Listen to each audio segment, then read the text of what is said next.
McKnight Tonight. McKnight Tonight. McKnight Tonight.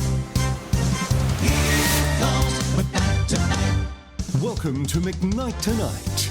Here's Rob McKnight. Hello and welcome to another best of edition of McKnight Tonight. For those wanting Media McKnight, we are away this week and instead we are running some old episodes of McKnight Tonight. Well, not full episodes. What I'm doing is I'm combining bits and pieces from our nearly 100 episodes of McKnight Tonight. We'll be back live on April 1st for the 100th edition of McKnight Tonight. Media McKnight will be back next week, but in the meantime, let's dig into the archives and see some hot topics, a Rob's Rant, a Backend quickie, and when I go into my personal archives, we're going to take a tour of GTV 9 Melbourne. Let's get into it. Here comes McKnight Tonight.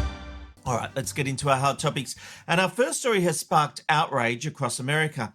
A serial child sex offender has cut a deal with prosecutors in Louisiana, agreeing to be both surgically and chemically castrated after trying to rape a 7-year-old girl. Under the plea, 37-year-old Thomas Allen McCartney will also serve 40 years behind bars. McCartney's criminal record is horrific, spanning nearly 2 decades, including aggravated rape and carnal knowledge of juveniles. I've got to say, isn't this the perfect solution to all pedophiles? Castration, chemical castration. Now, I know there's a lot of people who would say, oh, it's inhuman. No, what they do to kids is inhuman. This is great. I love this idea. And this should be, if you're a pedophile and you want to get out of jail and reintegrate into the community, I think it should only be done with chemical castration. Chemical castration is the way to do this because this guy has become one of the first offenders sentenced under Louisiana's tough new castration law. Now, and it only just came into effect last year. Now, supporters say this sends a message to predators everywhere. But critics warn it could be cruel, unusual, and ultimately unconstitutional. Why is it cruel?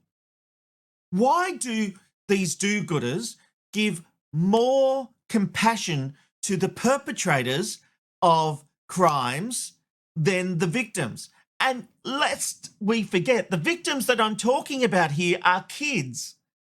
You know, this isn't even a criminal activity against adults. It's criminal. It's sexual abuse against kids. And there are people saying, oh, it's a bit cruel to castrate them. Don't give a crap. I really don't give a crap. And as far as I'm concerned, do it to them, even if they're not getting out of jail. But I will tell you, here in Queensland, dealing with pedophiles is something we're grappling with here in Australia too. And there's a huge shake-up in the way Australia tackles child protection because you may have heard about this. In Queensland, we are about to become the first state in the nation to launch a public child sex offender register. It's called Daniel's Law, named, of course, after Daniel Morecambe. And for the first time, parents will be able to apply for photos and details of offenders in their community.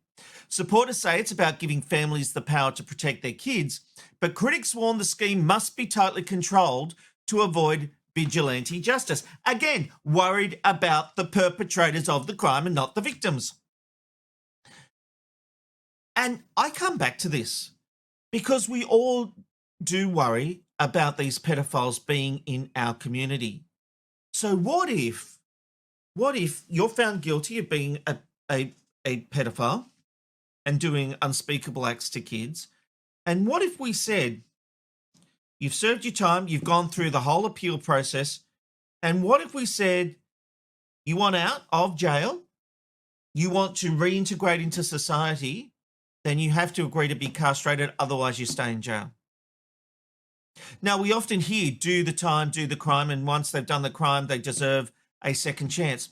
I think there's a difference here between someone who breaks into a house and someone who commits one of these horrendous acts, because it's a need. It's something inside them, isn't it? They don't think the same as you and me. And if they have that need, then rehabilitation isn't really an option. Yep, they're found guilty of a crime, they do their time, and then they're back out again. But that need, that desire is still there. I don't believe it goes away. But if they have chemical castration, maybe it will. And my understanding is that it does, because you've lost that sexual desire. Wouldn't that be a good way to deal with this and make the community a safer place? Chemical castration. Let's do it. Here comes McKnight Tonight. Chemical castration, let's do it. I didn't mean it to sound like an election slogan. I'm Rob McKnight. Chemical castration, let's do it. Maybe that's my platform when I run for politics, when I become president of Australia. What do you reckon? You'll be right with McKnight. All right. Heaven help the country. All right, it's official. The government has lost the plot. Well, there you go. I'm telling you, you've lost the plot. I'll come in and fix it. Yeah, all right. A radical proposal is on the table, taxing desirable spare bedrooms in Australian homes to help tackle the nation's housing supply and affordability crisis. Backlash has been swift and fierce as Australians argue, do we punish homeowners for having a spare space, or is this a bold way to force much-needed housing onto the market? Supporters say it's a creative fix. Critics call it an overreach, and I agree. How dare you say, oh, you're in a desirable part of the country, you've got a spare bedroom, we're going to tax it. How the hell did we get to this point where you can't even have a spare bedroom for when people come over? Now, I'm a family of 5. We have no spare bedrooms, but God, I'd love a spare bedroom. Can we put it, well, the garage could have been a spare bedroom, but it's a studio now, so it can't be. But seriously, we are losing the plot. Now, I know we had a round table last week to come up with ideas. I get that. But we are already attacking the NDIS, and it's been fascinating since my editorial last week where I talked about how fearful I am of what the government is proposing with the NDIS and those on the spectrum and those with ADHD and, you know, the autism spectrum, to be wiping them up. Oh, you're not autistic enough. It's been interesting to see a lot of parents and concerned people within the sector have come at the government over this, and you've got Mark Butler saying, oh, we've got to bring it down, and there's real disabilities. I mean, how dare he say that people on the spectrum don't have real disabilities? They have trouble integrating into society. They need all the help, and we need to help them from becoming a further burden on society when they're older. But forget all that for the moment. Labor seem very, very desperate at the moment.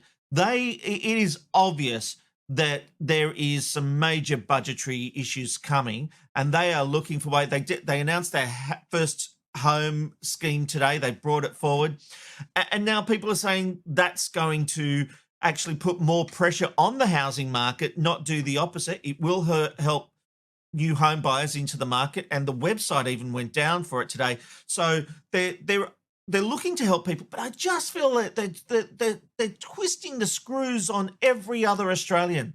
You know, great, they're helping young people get into the market. Fantastic. I actually support that. But you look at the things to do. Cutting NDIS by billions of dollars, forcing the state governments to stump up and holding other money from them if they don't. We are talking now about taxing spare bedrooms. You know, it's going to be a matter of time before they introduce a death tax. You know, if you dare to hand anything down to members of your family, the UK have this. I think it's a 50% death tax in the UK. I'd have to double check that figure, but I'm pretty sure it's 50%. So if you die and your kids get $100,000, the government's going to take 50,000 of that, or in England, pounds, of course. But seriously, we are in a situation in this country where Labor are coming after your money. Now, let's have a look, because in 2023-24 financial year, Labor delivered a $22.1 billion surplus. Now, in fairness to Labor, that was Australia's first surplus in 15 years. And we all thought, okay, they're doing something. They're getting on with it. They're making some progress. But in the 2024-25 year, they posted another surplus, but it was smaller. It was around about $9.3 billion. However, the 2025-26 budget returned to a deficit of around 42.1 billion. So that's negative 42.1 billion. That's about 1.5% of GDP. Now, the gross national debt is projected to be roughly 940 billion in the 2024-25 financial year, but it's going to rise to over 1.2 trillion within a few years. So you get why Labor are worried. I get why Labor are worried. I'm worried. But they're taxing the wrong people. How many people have filed tax returns this year and been shocked that where they would usually get a tax return, they're actually owing the ATO money? And what kind of system do we live in where the ATO actually charges you interest if you're having trouble paying off your tax debt? Now, we all have to pay our tax debts and people are trying to do the right thing, but then they'll charge interest and say, well, you're doing it tough. You're having trouble paying this back. We're going to take more money from you. I mean, it's really outrageous. I reckon that's what forces people to file bankruptcy, because the ATO does not help Australians in need. They have obviously been told by the Labor government to clamp down and get as much money as they can. And people are finding things that they used to be able to claim, no longer can claim, and now they're having to pay back more. And yet, where are these multinationals? How much tax are they paying? Less than 10% if they're paying tax at all. You know, go for the big fish. Stop hassling the workers, and also manage your bloody budget. You've got the revenue coming in. Labor are obviously trying to do too much with too little, and they need to make some hard choices. But NDIS is not it, and neither is a bloody bedroom tax. Here comes McKnight Tonight. All right, guess what time it is?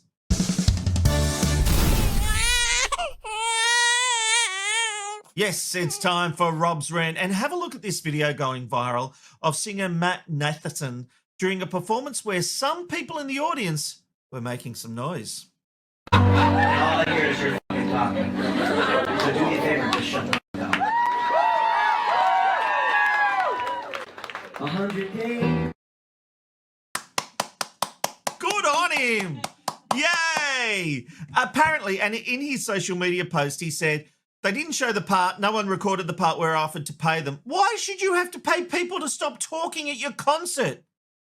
Like, this self-entitled crap people think is okay. You go to a concert. Now, if it's a loud show, obviously this isn't some big arena. If you're talking in the front row, he can obviously hear you. So it's not that big a concert. Why would you just sit there? Oh, how are you, love? How are you going? You know, like just having a chat while the guy's performing right in front of you. You know, and I said the same when that mum took her baby to Arj Barker and he asked them to go out and, the world came crashing down because he's trying to do a show, but she thinks she has the right to take her baby. I mean, people are so self-entitled and so rude. It really does my head in. I love the way this guy... Can we have a look at that again, Amanda? I love the way this guy handled this. All I hear is your fucking talking. So do me a favor, just shut the fuck up. And the audience loved him doing that. They loved it. So this is a quick rant. If you go somewhere, show some respect to the performers. Show some respect to the environment you're in. If you go to a play, don't talk. Don't take a baby. If you have kids, they can go if they know how to behave when they're out in public at a performance. But if these little crap buggers start going off, get them out of there. It's a really simple rule. Show respect. I know we've lost it, but let's bring it back. That's Rob's Rant. I say, that's Rob's Rant.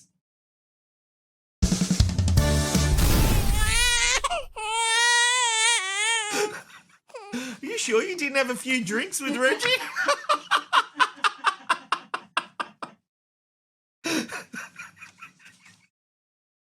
I think she did. Mama's little helper. How much did you drink today? Just one more. Bottle? Have you checked out the latest range of McKnight Tonight merch? You could look sexy in a t-shirt or even one of these caps. Or you can have a Rob's Rant with me every day by getting your own mug. But maybe you're the kind of person who prefers a Backend quickie. Well, you can get them all and more at McKnightTonight.myshopify.com. That's McKnightTonight.myshopify.com. Get some merch, help us out, and you'll look good doing it. Here comes McKnight Tonight. All right, time to dig into the archives. Let's do that by taking a tour of Channel 9 Melbourne. I used to make all these videos for Channel 9 where I'd go looking around different studios and the like. I only found this one recently, and I thought it would be worth sharing. We're here in Melbourne at the new home of GTV Channel 9. This is the new Docklands facility. And this is where people enter. Usually people will go up through the elevators over there, but we're taking a special backdoor entrance through, this is one of the coolest things, the back cave they call it. This is the backstage door to the studios, and none other than Peter Hitchener is standing by. Hello, Peter. Hello, Rob. One we prepared earlier. Yes, I've been here waiting, looking forward to showing you around. Now, I love this geeky sort of stuff, and there's already a cool little bat door to come through. Yes, it's fantastic. Open sesame. Here we are in the production hub on the 4th level here at Docklands, and you can see there's some meeting rooms over there, little breakout rooms if you want to catch up with people and talk about a production. There's, well, it's a television studio, so what would you expect? Of course. Oh, some things from the Sunday Footy Show. Yes, it's Lou's Wheel all set to go. There's a cherry picker device there if you want to get up and change the lighting. It is funny, as sophisticated as we make everything, yeah, there's always a bit of scenery lying around the place, isn't there? Absolutely, and these things, many of these things are left over from Bendigo Street, and here we are, another one we prepared earlier, the Sunday Footy Show. And this is a smaller studio. Yes, we're about to go into the news studio.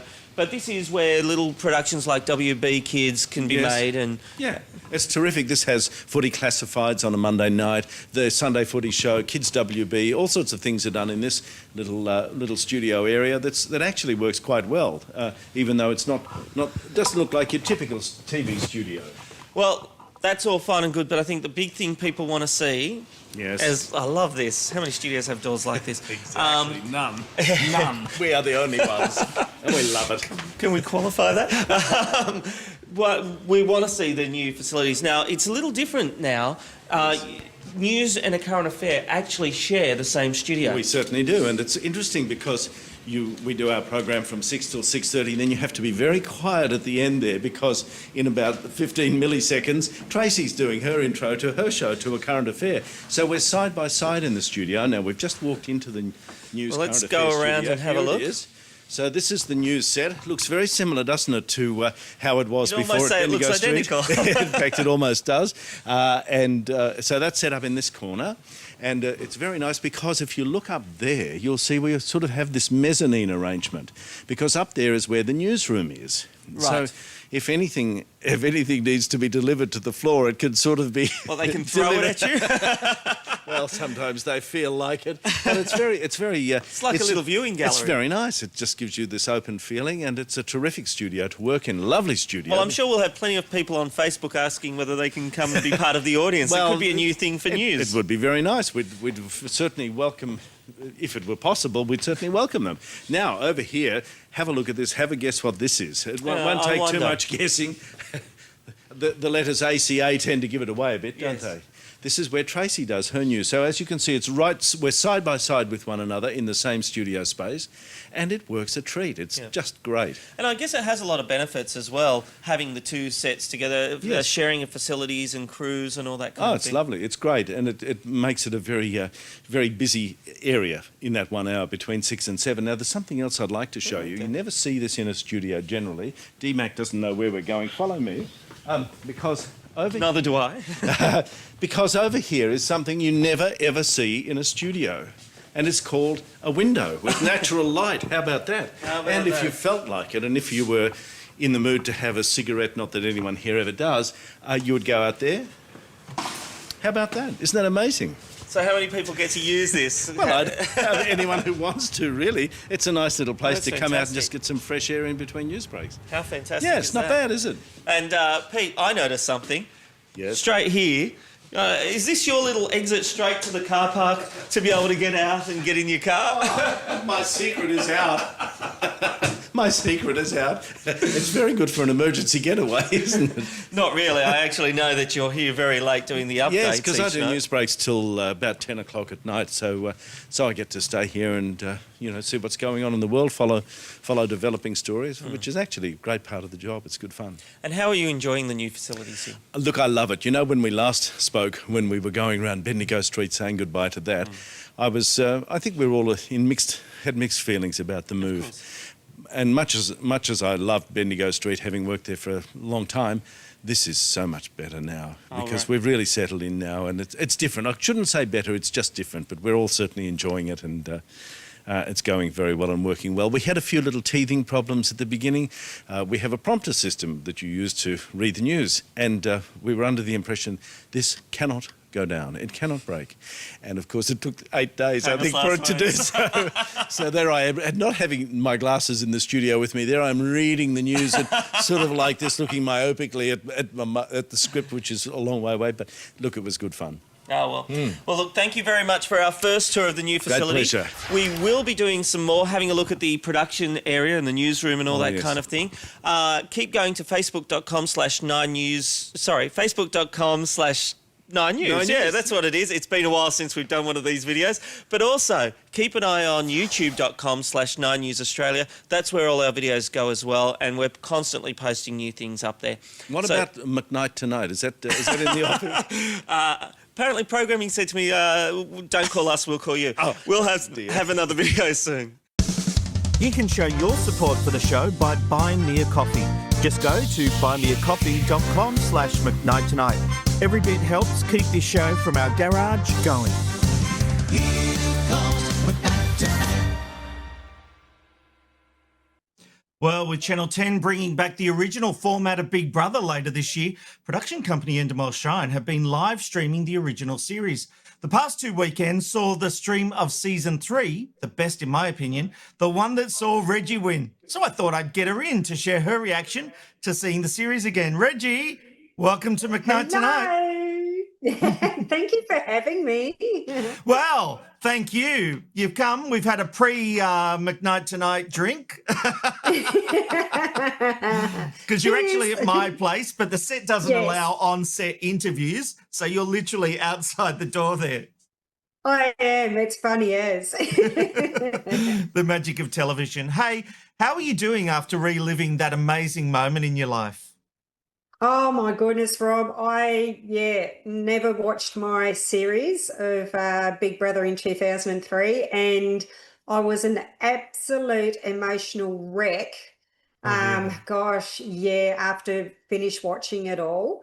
It just brought back so many memories of like happy memories. I had the time of my life when I was in that house. Well, you didn't want to leave.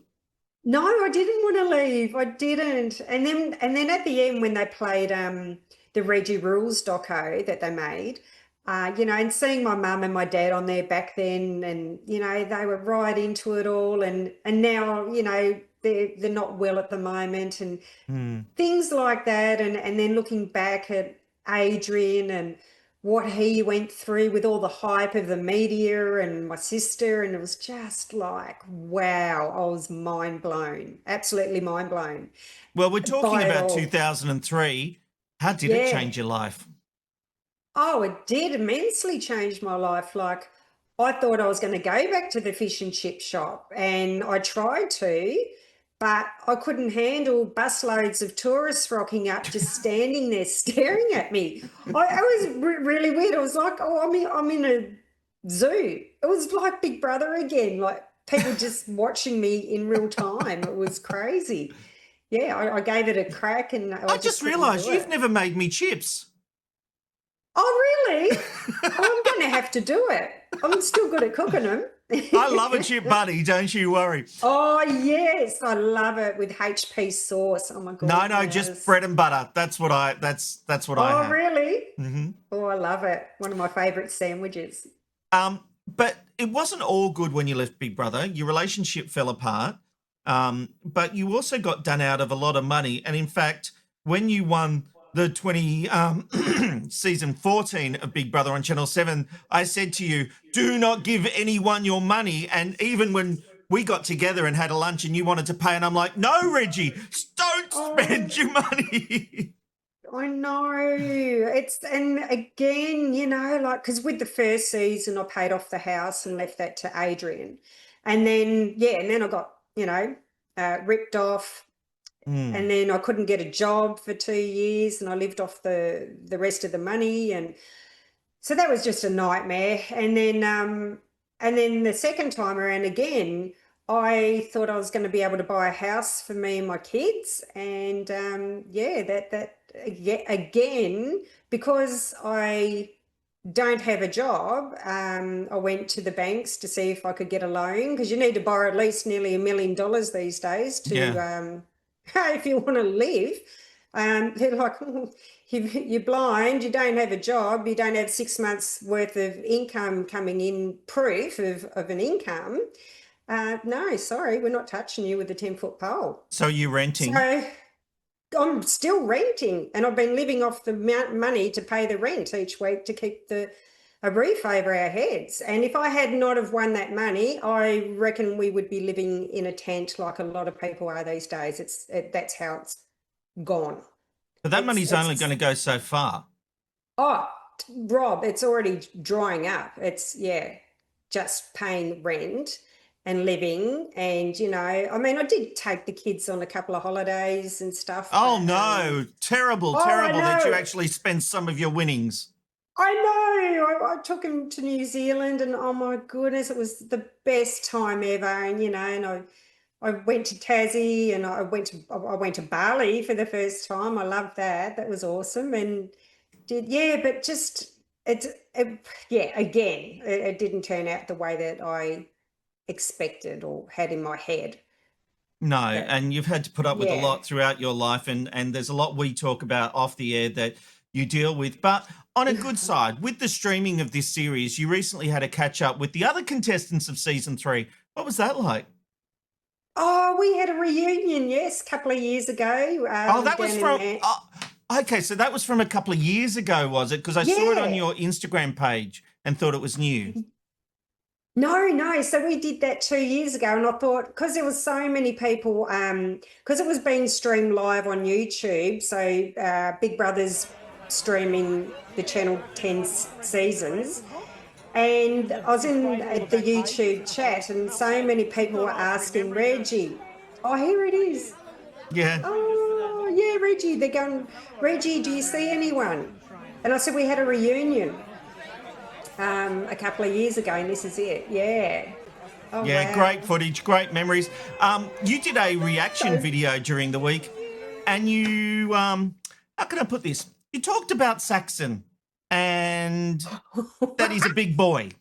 Oh, my goodness, yes. He's got a big eggplant, that's for sure. Were you guys surprised when he ended up dating Gretel? Yes, because it was after it's weird, because when I was in the house, I could see the love, right? I could see this love triangle going on between Sax and Vincent and Patrick. Like, you could see it all unfolding in there. But I didn't realise that there was another one unfolding as well. And then, and then that was all, denied, but it was, it happened. Oh, but you sorry, it's common knowledge now, isn't it? Like, I thought it was common knowledge. And then I remember saying, a while back, well, no wonder, Gretel had a go. He's got a big one. Poor, but I love Saxon. I loved him, yeah. And I love Gretel too. Yes, of course.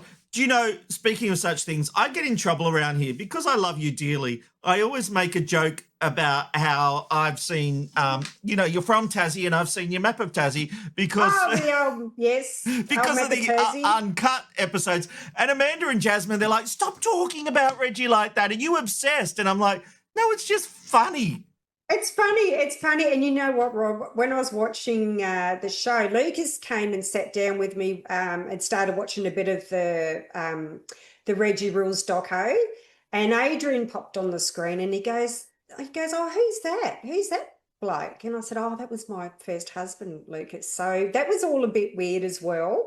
Oh, wow. And yeah, and then they were showing me my little denim mini skirt dancing, and Lucas is going, they did a montage of me dancing, and he goes, I can't watch this. He's going, Mum, just stop. He goes, I can't watch it. Mum was young once. I know. He goes, your skirts are short as Mia's. And he goes, oh, I just can't watch this. And he walked off. It was funny. I wish I had recorded his reaction. Yeah. Oh, that would have been amazing. You know, you brought up Lucas, and being in the public eye has positives and negatives. But I'm very concerned about the trolling you've received this week in relation to your son, Lucas. Explain to us what's going on there.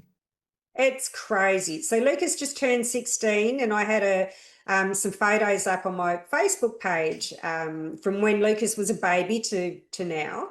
Who has gone through a lot of health conditions with his cystic fibrosis as well. Yes. Lucas has cystic fibrosis. So it's just been a hard 16 years.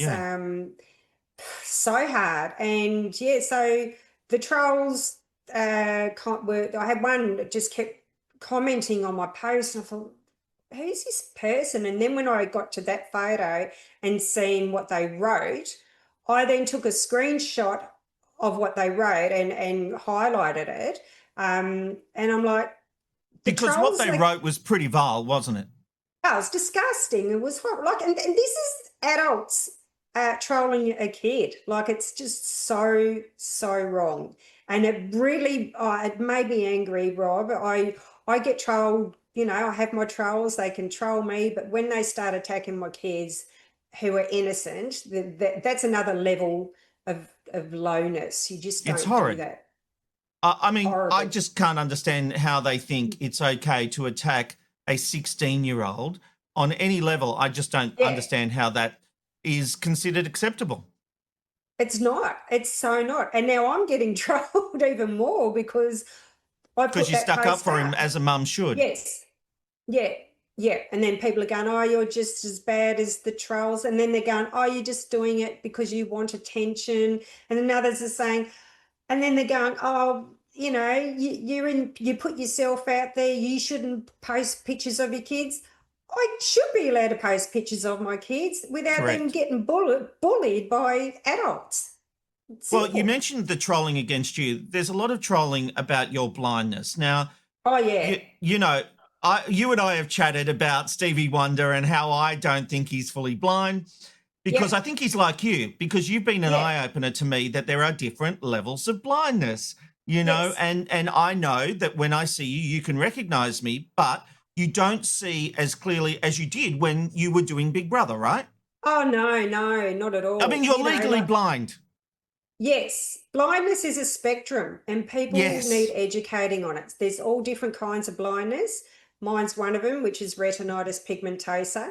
And it's really weird because a lot of, and it's hard to explain to people what, I always say it's like looking through a straw. I've got no peripheral vision, no night vision. I can't see above, below. And I've just got this tiny little pinhole that I focus on. I've got to scan the room. I've got to scan everything. I trip over stuff. It's, and even like with Ray Charles and Stevie Wonder, like Stevie Wonder would have maybe a tiny bit of vision. Yeah, that's my belief. That's my belief as well. Yeah. Yeah, because I remember that time. I think you showed a clip of him catching a microphone, and you went, "How did he do that?" So.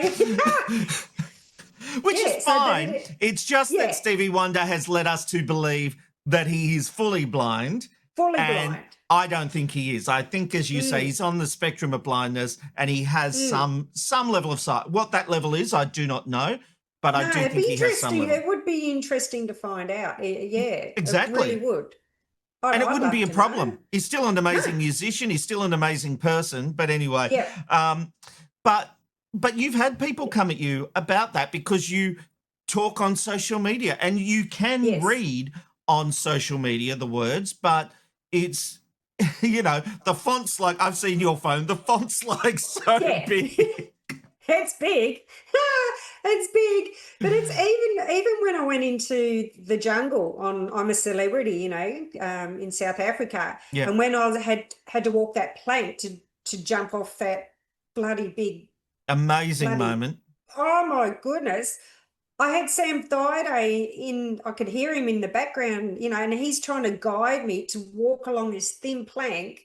And he's going, Reg, just go a bit to the left.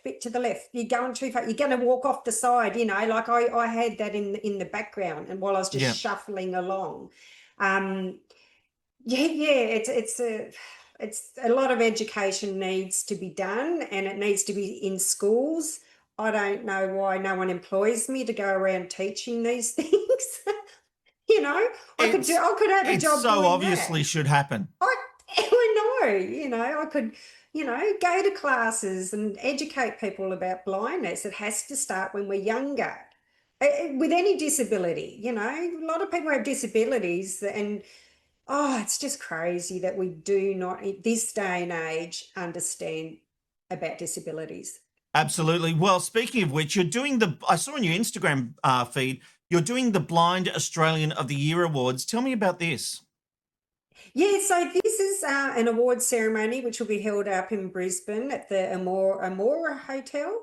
I went there last year. I do the red carpet. Greet all the people that come in, and and it's for anyone can come to it, but it's mainly these awards for blind and vision impaired people.